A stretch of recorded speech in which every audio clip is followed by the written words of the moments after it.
Hello साथियों, success यात्रा academy में आपका बहुत बहुत स्वागत है। आपके इस परिवार में आपको पता ही है कि यूपीएसआई के और प्रीवियस ईयर के क्वेश्चन को सॉल्व किया जा रहा है। उसी की श्रृंखला में हम आगे बढ़ रहे हैं। आप हमको शेयर भी करें, कमेंट करें और लाइक भी करें। देखें आगे के क्वेश्चन। यहाँ पर देखें, राष्ट्रीय साइबर अपराध समन्वय केंद्र, राष्ट्रीय साइबर अपराध समन्वय केंद्र में स्थित है। ये कहां पर स्थित है? बेंगलोर में या हैदराबाद में, चेन्नई में या नई दिल्ली में? तो राष्ट्रीय साइबर अपराध समन्वय केंद्र ये आपका नई दिल्ली में अवस्थित है। नई दिल्ली में जो है ये आपका केंद्र अवस्थित है और इसकी स्थापना जो है साइबर अपराधों से निपटने के लिए, प्रभावी ढंग से निपटने के लिए इसकी स्थापना सरकार द्वारा की गई थी और ये गृह मंत्रालय के अधीन आता है, गृह मंत्रालय के अंतर्गत आता है। इसकी स्थापना जनवरी 2020 में की गई थी। इसकी स्थापना 10 जनवरी 2020 को की गई थी। 2020 को इसकी स्थापना की गई थी और यहाँ पर बेंगलोर ये जो है भारत का प्रमुख जो है आईटी और सॉफ्टवेयर केंद्र है, जबकि हैदराबाद जो है यहाँ पर चार मीनार अवस्थित है और चेन्नई जो है ये भी आईटी का जो है बहुत जो, और इसमें जो है बंदरगाह भी अवस्थित है चेन्नई में, जबकि आपका आंसर हो जाएगा नई दिल्ली। तो राष्ट्रीय साइबर अपराध समन्वय केंद्र ये नई दिल्ली में अवस्थित है। तो आपका आंसर हो जाएगा डी, नई दिल्ली। दूसरा क्वेश्चन देंगे, केंद्रीय सूचना आयोग ने सूचना का अधिकार अधिनियम 2005, केंद्रीय सूचना आयोग ने सूचना का अधिकार अधिनियम 2005 के तहत जुर्माना किस पर अधिरोपित किया? कितना जुर्माना जो है अधिरोपित किया, किस पर जो है किया जाएगा कि अगर जो है जानकारी नहीं देते हैं तो किस पर जुर्माना लगाया जा सकता है? तो इसमें दिया हुआ है आपका राष्ट्रपति, भारत के मुख्य न्यायाधीश, जन सूचना अधिकारी और नागरिक। तो नागरिक तो इससे बरी होते हैं, जो ये आपका आंसर नहीं है। राष्ट्रपति भी आपका आंसर नहीं है। भारत के मुख्य न्यायाधीश ये भी आपका आंसर नहीं है। जन सूचना अधिकारी ये आपका आंसर है। केंद्रीय सूचना आयोग ने सूचना का अधिकार अधिनियम 2005 के तहत अगर जो है जन सूचना अधिकारी आपको जानकारी नहीं देते हैं तो 250 रुपए से लेकर 25,000 रुपए तक का जुर्माना उस पर लगाया जा सकता है। और ये किसके तहत लगाया जा सकता है? यदि जो है जन सूचना अधिकारी आवेदन लेने से मना कर देते हैं या आपको गलत या भ्रामक सूचना देते हैं या तय समय के भीतर आपको सूचना नहीं प्रदान करते हैं तो इस पर जो है 250 रुपए से 25,000 रुपए तक जुर्माना लगाया जा सकता है। तो आपका आंसर हो जाएगा सी, जन सूचना अधिकारी।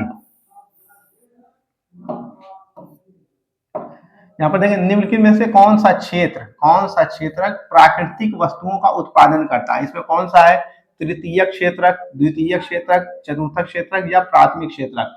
तो प्राकृतिक वस्तुओं के उत्पादन से संबंधित जो क्षेत्र है वो आपका प्राथमिक क्षेत्र है। प्राथमिक क्षेत्र है जिसमें कृषि, मत्स्य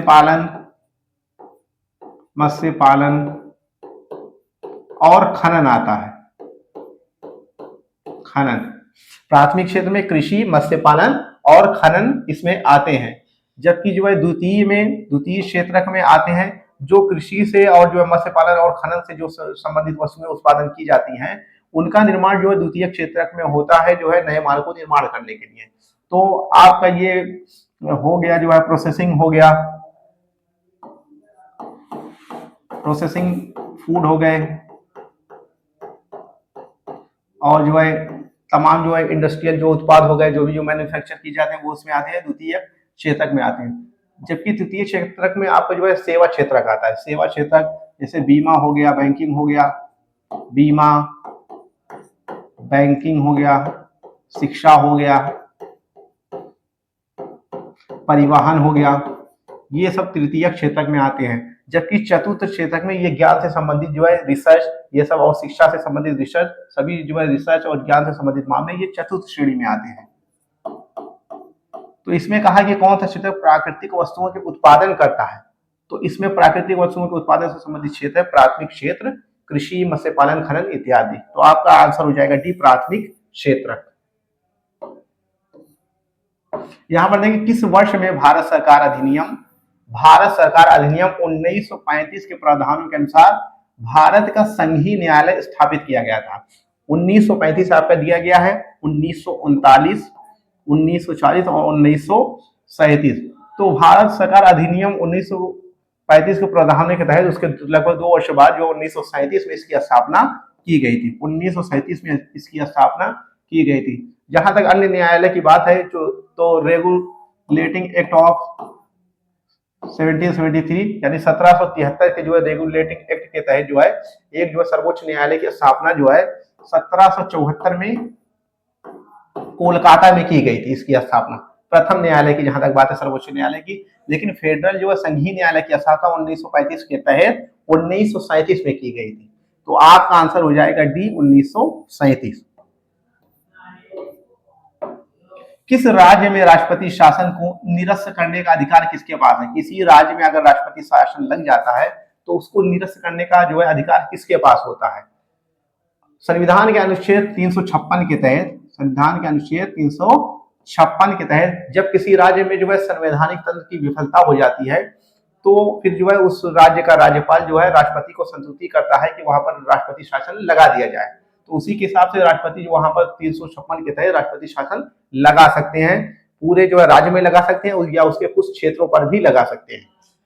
तो इसका अधिकार किसके पास है? भारत के मुख्य सचिव के पास नहीं है, ऐसा कोई अधिकार नहीं है। भारत के राष्ट्रपति, भारत के राज्यपाल के पास भी नहीं है। ये संस्तुति कर सकते हैं कि संवैधानिक विफलता आ गई है राज्य में। राज्य के मुख्यमंत्री इनका औचित्य नहीं है। तो भारत के राष्ट्रपति के पास ये अधिकार होता है किसी राज्य में जो है उसका जो है राष्ट्रपति शासन लगा सकते हैं। तो आपका आंसर हो जाएगा बी, भारत के राष्ट्रपति। ये आपका आंसर हो जाएगा। राष्ट्रीय जांच एजेंसी अधिनियम किस वर्ष अधिनियमित किया गया? राष्ट्रीय जांच एजेंसी अधिनियम किस वर्ष अधिनियमित किया, जिसे एनआईए भी कहा जाता है? NIA, national investigation agency. तो इसकी स्थापना कब की गई थी? 2015 में, 1963 में, 2008 में या 1991 में? तो इसकी स्थापना 2008 में की गई थी। राष्ट्रीय जांच एजेंसी की स्थापना 2008 में की गई थी और ये एक आतंक विरोधी एजेंसी है जिसका जो है टेरर से संबंधित मामलों की ये जांच करती है। तो आपका आंसर हो जाएगा सी, 2008।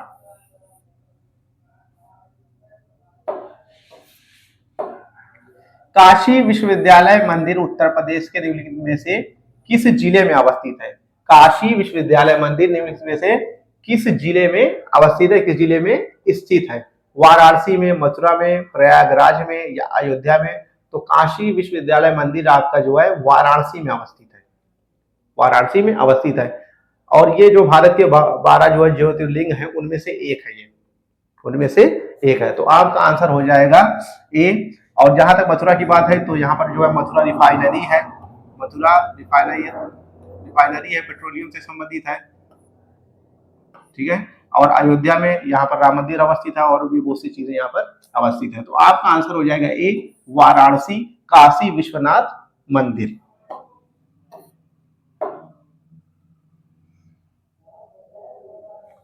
केंद्रीय प्रशासनिक न्यायाधिकरण, केंद्रीय प्रशासनिक न्यायाधिकरण की स्थापना किस वर्ष की गई थी? ठीक है, जिसको कैट भी कहा जाता है, CAT, CAT, central administrative tribunal जिसको कहा जाता है, कैट की। इसकी स्थापना कब की गई थी? 1990 में या 1975 में, 1985 में या 1950 में? तो 1950 में ऐसे किसी संस्थान की स्थापना नहीं हुई थी, ना ही 1990 में। 1985 में इसकी स्थापना की गई थी। कैट, सेंट्रल एडमिनिस्ट्रेटिव ट्राइब्यूनल इसको कहते हैं, कैट भी कहते हैं, 1985 में की गई थी। ये एक संवैधानिक और जो है न्यायिक जो है तंत्र है, जो है जिस पर जो है फैसले दिए जाते हैं, प्रभावी न्याय दिलाने के लिए इसके फैसले दिए जाते हैं, केंद्रीय प्रशासनिक न्यायाधिकरण। तो इसकी स्थापना 1985 में की गई थी। तो इसका आपका आंसर हो जाएगा सी, 1985। यहाँ पर देखें, रायतू साधिकारा संस्था, रायतू साधिकारा संस्था के माध्यम से किस राज्य ने शून्य बजट पर प्राकृतिक कृषि कार्यक्रम लागू किया? शून्य बजट पर प्राकृतिक कार्यक्रम लागू किया। तो ये कार्यक्रम जो है आपका जो है नागालैंड ने नहीं जो किया, पश्चिम बंगाल में भी नहीं, तमिलनाडु ने, आंध्र प्रदेश ने ये शुरू किया है ये कार्यक्रम। इस कार्यक्रम का उद्देश्य है कि बिना किसी जो है रासायनिक खाद के जो है आप जो है फसलों का उत्पादन किया जा सके, यानी जो है प्राकृतिक साधनों का उपयोग इसमें किया जाएगा खाद के रूप में। तो ये जो है आंध्र प्रदेश ने इस राज्य ने इसकी शुरुआत की है। तो आपका आंसर हो जाएगा सी। ग्रेफाइट डायमंड और बगमिस्ट्रू फुलरीन के अपर रूप है। ये किसके अपर रूप है, यानी किसके फॉर्म है? ये कार्बन के हैं, मोलिब्डेनम के हैं, प्लूटोनियम के हैं या ऑस्मियम के हैं? तो ये कार्बन के अपर रूप हैं। ये कार्बन का ही एक रूप होते हैं। ग्रेफाइट, डायमंड और बकमिस्टर फुलरीन ये कार्बन के अपर रूप हैं। जबकि मोलिब्डेनम ये एक संक्रमण धातु है, संक्रमण धातु है। जबकि प्लूटोनियम ये यूरेनियम का एक उत्पाद है। जब जो है यूरेनियम का विखंडन होता है 92U235 का, तो इसी में प्लूटोनियम भी निकलता है। तो ये एक उपधातु है, उसकी निकलती है। ये एक धातु है, लेकिन जो है इसके जो है जब इसका जो है विखंडन होता है यूरेनियम का, तो इसमें से निकलती है। जबकि ओस्मियम एक भारी धातु है, ओस्मियम एक भारी धातु। तो आपका आंसर हो जाएगा एक कार्बन। ये कार्बन के ही अपर रूप हैं। कोयला भी इसका ही अपर रूप है, कोयला, ग्रेफाइट, डायमंड। तो आपका आंसर हो जाएगा। भारतीय संविधान का निम्नलिखित में से कौन सा अनुच्छेद संसद के सदस्यों के विशेषाधिकार से संबंधित है? संसद के सदस्यों के विशेषाधिकार से संबंधित है। अनुच्छेद 130 दिया हुआ है, अनुच्छेद 90, अनुच्छेद 127, अनुच्छेद 105 जो है। तो अनुच्छेद 130 ये सर्वोच्च न्यायालय के जो है स्थान से संबंधित है। सर्वोच्च न्यायालय कहाँ पर स्थापित किया जाएगा? तो इस अनुच्छेद के तहत जो है सर्वोच्च न्यायालय की स्थापना दिल्ली में की जाएगी, या राष्ट्रपति जो है अपनी विवेक के अनुसार जहां वो चाहे इस पीठ की स्थापना कर सकते हैं, लेकिन प्रथमतः ये दिल्ली में ही स्थापित किया जाएगा। जबकि अनुच्छेद 90 ये राज्यसभा के उपसभापति से संबंधित जो मामले इसमें दिए गए हैं, राज्यसभा के उपसभापति, राज्यसभा के उप सभापति के बारे में इसमें उपबंध किया गया है। जबकि अनुच्छेद 127 ये सर्वोच्च न्यायालय में जो है एडहोक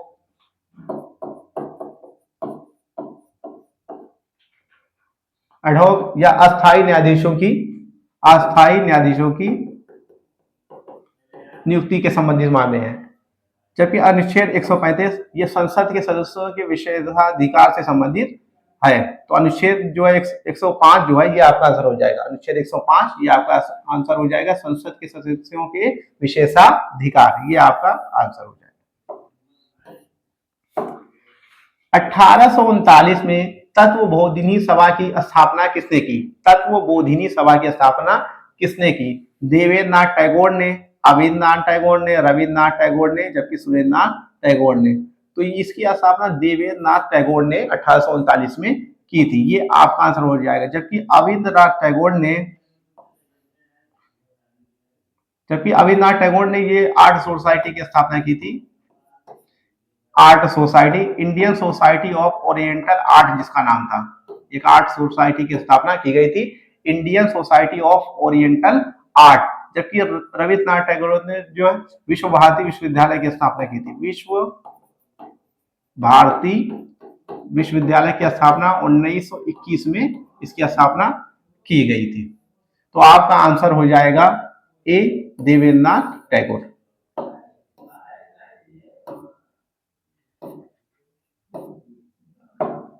यहां पर देखें, इलायची पहाड़ियां निम्नलिखित में से किस पर्वत श्रृंखला का में स्थित है? इलायची पहाड़ियां निम्नलिखित में से किस पर्वत श्रृंखला में स्थित है? विंध्य, पश्चिमी घाट, पूर्वांचल या पूर्वी घाट? तो इलायची पहाड़ियां जिसे कार्डमोम पहाड़ियां भी कहा जाता है, यहाँ पर इलायची, कॉफी, चाय इस सब की जो है बहुतायत में जो है खेती की जाती है, इसलिए इनको इलायची या कार्डमोम पहाड़ियां कहा जाता है। तो ये आपके जो पश्चिमी घाट में स्थित है, पश्चिमी घाट में अवस्थित है इलायची या कार्डमोम पहाड़ियां। और इसी पश्चिमी घाट के अंतर्गत जो है पेरियार वन्यजीव अभ्यारण्य भी आता है। पेरियार वन्यजीव अभ्यारण्य भी आता है, वन्यजीव अभ्यारण्य। तो आपका आंसर हो जाएगा बी, पश्चिमी घाट। कृषक से एकत्रित भूमि को राजस्व रूप में माना जाता है। ठीक, देखें, कृषक से एकत्रित भूमि राजस्व को के रूप में जाना जाता है। कृषक से एकत्रित भूमि राजस्व को के रूप में जाना जाता है। किस रूप में जाना जाता है? जमींदारी व्यवस्था के रूप में, या महालवाड़ी या रैयतवाड़ी व्यवस्था के रूप में। तो कृषि से एकत्रित भूमि राजस्व के रूप में जाना जाता है, इसको रैयतवाड़ी व्यवस्था के रूप में जाना जाता है। ये व्यवस्था 1792 में लागू की गई। 1792 इस व्यवस्था को लागू किया गया, रैयतवाड़ी व्यवस्था को। वही जमींदारी व्यवस्था को 1793 ईस्वी में लॉर्ड कॉर्नवालिस द्वारा जो है लागू किया। लॉर्ड कॉर्नवालिस द्वारा इसको जो है लागू किया। इसे अस्थाई बंदोबस्त भी कहा जाता है। अस्थाई बंदोबस्त भी कहा जाता है जमींदारी व्यवस्था को जो है। जबकि महलवाड़ी व्यवस्था को जो है, इसका जो है संबंध जो है गांव से है या जागीर से इसका संबंध है। इसको लागू किया गया 1822 में हॉल्ट मैकेंजी द्वारा इसको लागू किया गया। हॉल्ट मैकेंजी द्वारा इसको लागू किया गया। तो आपका आंसर हो जाएगा सी, रैयतवाड़ी व्यवस्था 1792।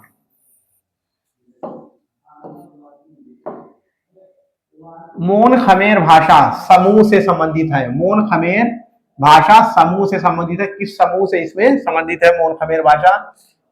ऑस्ट्रो एशियाई से, द्रविड़ से, इंडो आर्यन से, या चीनी तिब्बती से। चीनी तिब्बती से। तो द्रविड़ में जो भाषाएं आती हैं, जो उस भाषा समूह में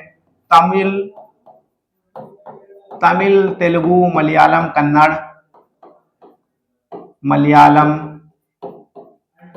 कन्नड़, यानी सभी जो है लगभग सभी दक्षिणी भाषाएं इसमें आती हैं। तमिल, तेलुगु, मलयालम, कन्नड़, ये द्रविड़ भाषाओं के समूह में आती हैं। जबकि इंडो आर्यन में सभी जो है उत्तर भारत में बोली जाने वाली भाषाएं, जैसे हिंदी हो गई, उर्दू हो गई, हिंदी, उर्दू, पंजाबी, बंगाली, ये सब भाषाएं इंडो आर्यन में आती हैं। इंडो आर्यन में ये सब भाषाएं आती हैं। जबकि चीनी तिब्बती में पूर्वोत्तर राज्यों में बोली जाने वाली भाषाएं आती हैं। पूर्वोत्तर राज्यों में जो भाषाएं बोली जाती है वो चीनी तिब्बती में आती है। पूर्वोत्तर राज्यों में बोली जाने वाली भाषाएं वो चीनी तिब्बती में आती हैं। तो मोन खमेर भाषा समूह से संबंधित है, वो ऑस्ट्रो एशियाई से संबंधित है। ये यहाँ पर इस भाषा समूह के लोग बोले जाते हैं, इसमें भाषाएं बोली जाती है। मोन खमेर भाषा समूह में आती है ऑस्ट्रो एशियाई। तो आपका आंसर हो जाएगा ए, ऑस्ट्रो एशियाई। आईपीसी के अनुसार एक ठग को का दंड दिया जाता है। अगर कोई जो है ठग का कार्य करता है तो उसको कितना दंड दिया जा सकता है? जुर्माना लगाया जा सकता है, या 3 महीने की सजा तक की कैद हो जा सकती है, या आजीवन कारावास और जुर्माना भी लगाया जा सकता है, या 6 महीने की कैद हो सकती है। तो आईपीसी, जिसको इंडियन पेनल कोड भी कहा जाता है, आईपीसी कहा जाता है, ये कितने 1700 कितना है? 1700, जिसे आईपीसी या इंडियन पेनल कोड भी कहा जाता है। 1860 में जो है इसकी शुरुआत हुई। ये लॉर्ड मैकाले की जो है सिफारिश के आधार पर इसको लागू किया गया। आईपीसी इंडियन पेनल कोड 1860 में लॉर्ड मैकाले की सिफारिश पर इसको लागू किया गया था। ठीक है, तो अनुसार एक ठग का दंड दिया जा सकता है, आजीवन कारावास और जुर्माना दोनों लगाया जा सकता है। आजीवन कारावास और जुर्माना दोनों लगाया जा सकता है। ठीक है, इसमें धारा 310 में इसके बारे में दिया गया है कि एक ठग जो है उसके बारे में बताया गया है। जबकि इसी धारा के 311 में इससे सजा का प्रावधान है कि आजीवन कारावास और जुर्माना दोनों हो सकता है। तो आपका आंसर हो जाएगा सी, आजीवन कारावास और जुर्माना दोनों एक ठग को दिया जा सकता है। भारत में अध्यक्ष, स्पीकर और उपाध्यक्ष, डिप्टी स्पीकर को किस प्रावधान के तहत सृजित किए गए? ये पद जो है किस प्रावधान के तहत सृजित किए गए थे? भारत परिषद अधिनियम 1909, भारत सरकार अधिनियम 1935, या भारत सरकार अधिनियम 1919, या भारतीय स्वतंत्रता अधिनियम 1947। तो अध्यक्ष और उपाध्यक्ष के जो पद थे वो भारत परिषद अधिनियम 1919 के तहत इनको जो है सृजित किया गया था 1919 के तहत। तो आपका आंसर हो जाएगा सी 1919 के तहत। जबकि भारत परिषद अधिनियम 1909 के तहत, जिसको मॉर्ले मिंटो सुधार भी कहा जाता है, मॉर्ले मिंटो सुधार भी कहा जाता है, मॉर्ले मिंटो सुधार भी कहा जाता है, इसके तहत जो है मुसलमानों को अलग से जो है प्रतिनिधित्व दिया गया था, अलग से आरक्षण दिया गया। भारत परिषद अधिनियम 1909 के तहत मुसलमानों को अलग से आरक्षण इसमें दिया गया था। जबकि भारत सरकार अधिनियम 1935 के तहत इस पर जो है इसके ज्यादातर प्रावधान जो है संविधान में लिए गए। उस समय इसमें 10 अनुसूचियां थी, 10 अनुसूचियां और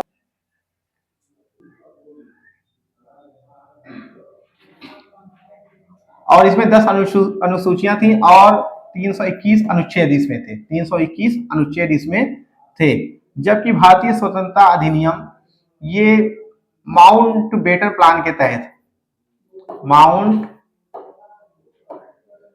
माउंटबेटन प्लान के तहत